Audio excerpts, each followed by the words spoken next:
Jim Nicholson, Northern Ireland MEP.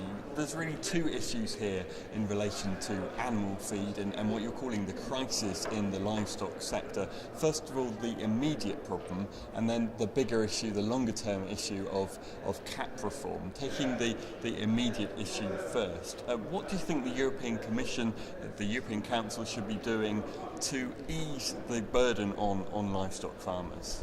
Well, lots of the burdens that's been placed on livestock farmers is coming from directives from the EU, and they're implemented, in my opinion, far too heavily within the United Kingdom. I was recently in Hungary, where there's absolutely no comparison between the farms there and the farms in the United Kingdom, and the hoops that our farmers are supposed to jump through. We have a situation at the minute where we have rising fertiliser costs, rising feedstuff cost. The imports is continuing to rise. We're not allowing soya grain in from the United States because it might be a little contaminated by GMO. All these are coming from Europe, and they're all putting our pig, poultry, beef and dairy farmers out of business.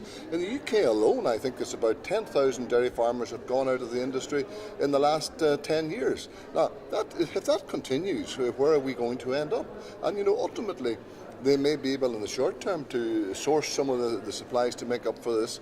They may be able to source this from third countries, but eventually that will stop as well. The price will rise and the consumer will pay. They will pay. So in the short term, is that what you'd like them to do as a solution? Provide more cereals, get more cereals grown for feed? Yes, I think so. There was a time back when they actually brought in set-aside because we're producing too much cereals. Now we're crying out for cereals. We have got to get a level playing field here. We've got to get a situation where we have a balance. We don't want to have mountains of cereals, but we should have enough supply that when you hit a crisis period like this, that you have enough to bring you through that. And this is what we haven't got, is boom bust. And we have got to end that type of thing. Everybody talks about food security, but what is food security?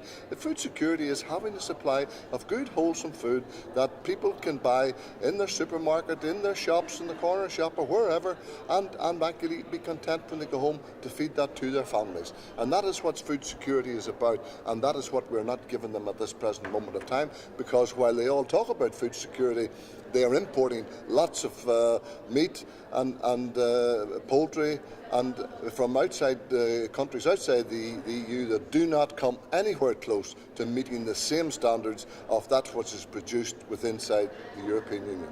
So in the longer term, it's working, I guess, some of those things you're calling for there into the reform of the Common Agricultural Policy. What would you like to see included there that will particularly help livestock farmers? Well, I think I'd like to see a more realistic approach towards the issue. I think it's too soon to put down hard positions. I think what we have got to ensure is that the Pillar 1 area, which gives direct support to farmers, is made in a way in which it will encourage farmers to get on with their job of producing good food. And then in other areas we can provide the other things we want to do to support the rural society and the rural areas. And I think that's what I want to see. I want to see a common sense approach, an approach that will sustain and keep the agriculture sector and farm families working throughout the whole of Europe, and certainly from my point of view throughout the whole of the United Kingdom first.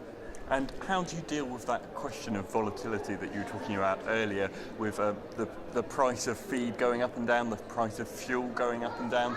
Very difficult for farmers to control all those variables. Well, as I just said, we can't control the fact that there's been a downturn in a drought in Australia, and they've had problems in Russia. We're now told Ukraine has come in with a good harvest. You can't rely on that. You have got to have a degree of surplus that you can count on. It is all about better management, and it's all about having better results at the end of the day for the price that has been paid for the producer, and that is where the large multiples come in, because they have a large part to play in the whole volatility end of it as well, the way in which they actually put pressure on the processor to provide them with food at below cost. And people, there's no such thing as cheap food.